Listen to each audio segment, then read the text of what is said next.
साथियों नमस्कार।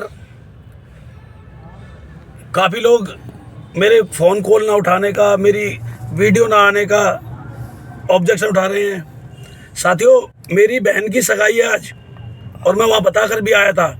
साथियों, 13 नवंबर को आईपी हेडक्वार्टर पर विशाल धरना हुआ था। धरने में दिल्ली सरकार को अल्टीमेटम दिया गया था 15 दिन का।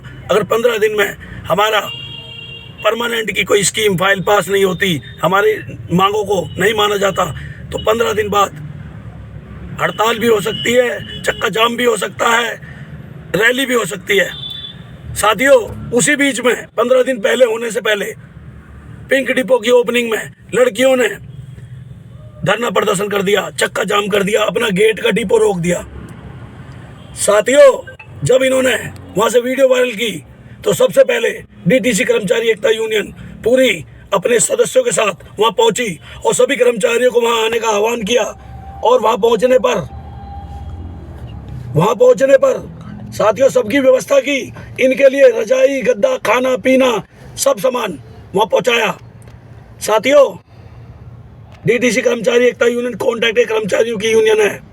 साथियों, जब इनके आह्वान, इनके बुलाने पर या इनकी वीडियो देखकर हम वहां पहुंचे, क्योंकि ये भी कॉन्ट्रैक्ट के कर्मचारी हैं, पूरी ईमानदारी के साथ वहां बैठे, बहुत सारे काम किए और सबको बुलाया, आह्वान किया, डिपो पे मैसेज भेज के बुलाया। इनके साथ कौन था? और साथियों, जब धरना प्रदर्शन इतने अच्छे लेवल पे आ गया और दबाव बन गया सरकार के ऊपर, तो सरकार ने अपने नुमाइंदा भेजकर हमें वहां से बुलाया गया कि सीएम साहिबा आपसे मिलना चाहती हैं। सीएम साहिबा से मिलने के लिए यूनियन के मात्र 3 बंदे गए थे, जबकि 22 बंदे उसी भीड़ में से गए थे, जिसमें से 6 ये बहनें भी थी। साथियों, वहां सभी की सहमति से ये निर्णय लिया गया, क्योंकि बहुत साथियों को नुकसान होने का डर था। आईपी हेडक्वार्टर से दबादब मैसेज आ रहे थे कि 1,500 के करीब टर्मिनेशन के लेटर बना दिए गए हैं, ना कोई शोकास, ना कोई नोटिस, डायरेक्ट टर्मिनेट। तो साथियों, ये पूरी ईमानदारी के साथ, किसी का नुकसान ना होते हुए, कि नुकसान ना हो जाए किसी का, किसी साथी की नौकरी ना चली जाए, सबका ध्यान रखते हुए डिसीजन लिया गया। उस डिसीजन में ये हमारी बहनें, ये महिला ड्राइवर, कंडक्टर, ये सभी थी वहाँ पर। 6 को इनके बीच में से लेके गए थे, बाकी 22 लोग भीड़ में से लेके गए थे, 3 लोग यूनियन के थे। साथियों, इनका नेतृत्व कर रहे थे, इसने जिम्मेदारी ली कि किसी का नुकसान ना हो। पूरी ईमानदारी से फैसला लिया गया।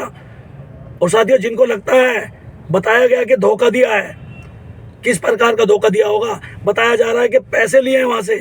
तो पैसे तो अगर 15-15 लाख की बात कर रहे हैं, 15 चिकन 90 लाख तो ये लड़कियां भी लेकर आई होंगी वहां से। जब ये आरोप लगा रही है इस प्रकार का, इन्होंने क्यों वहां सहमति दी? वहाँ सीएम साहिबा से क्यों कहा कि भाई हम राजी हैं, धरना खत्म कर देंगे? 10 दिन का समय उन्होंने मांगा था, 15 दिन का समय इन्होंने दिया था कि 15 दिन में अगर काम नहीं हुआ तो 16वें दिन चक्का जाम कर देंगे। तो इनकी सहमति पर वहाँ से उठकर आए थे, हमारा कोई फैसला नहीं था, हमने सिर्फ उनकी बातों का जवाब दिया। इन्होंने अपने आप ये रखी डिमांडें कि हमारा ट्रांसफ़र दूर दूर किया गया है, तो उन्होंने बोला ट्रांसफ़र इनका वापस करवाएंगे इनकी मर्जी से। फिर उन्होंने बोला कि ट्रांसफ़र लड़कों के भी बहुत दूर दूर हुए हैं, तो उनके भी वापस कराएंगे। तो साथियों, ये सब डिमांडें इन्होंने रखी थी। हमारी एक ही डिमांड थी, सिर्फ पक्का होने की, जो सबसे लास्ट में रखी गई। हमने पूरी कमान इनके हाथ में दी और प्रत्येक जवाब।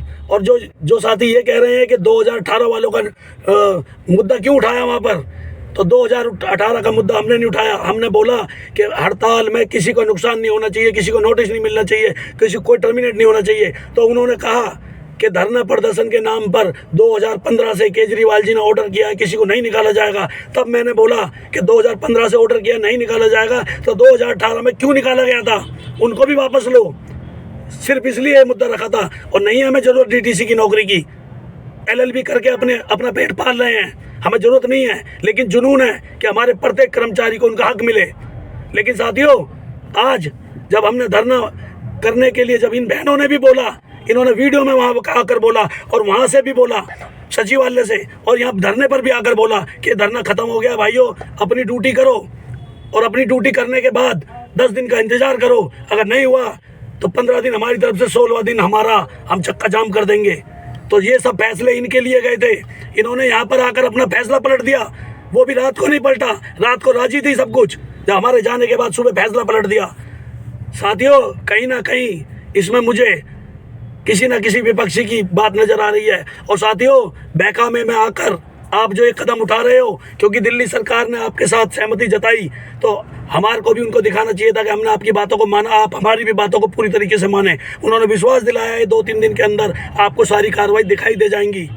साथियों, 2 दिन बाद मैं पूरा डिक्लेरेशन दे दूंगा और मैं उन सब 25 आदमियों से पूछा जाए कि वहाँ क्या हुआ था, किसने क्या पैसा लिया। साथियों, सिर्फ नहीं चाहता था कि किसी का रोजगार खराब हो, लेकिन अब जो भी नौकरी करेगा वो अपने अपने अपने स्वयं के जिम्मेदारी पर करे, क्योंकि विभाग अब पूरे गुस्से में है, सरकार भी गुस्से में है। अब उनका गुस्सा कैसे शांत होगा, क्योंकि जब उन्होंने हमारी बात मान ली काम करने के लिए, हमने उनकी बात नहीं मानी धरना खत्म करने की। जब धरना खत्म हो गया था, दोबारा क्यों चलाया? ये बहन साथी वहीं पे कह सकती थी कि हम धरना नहीं खत्म करेंगे, तो वहाँ पर भी सहमति थी और यहाँ पे भी आके वीडियो बनाई।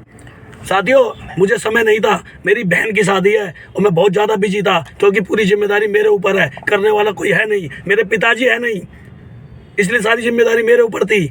मैंने सबके फैसला सबका सोच समझ के लिया, सबकी सहमति से लिया।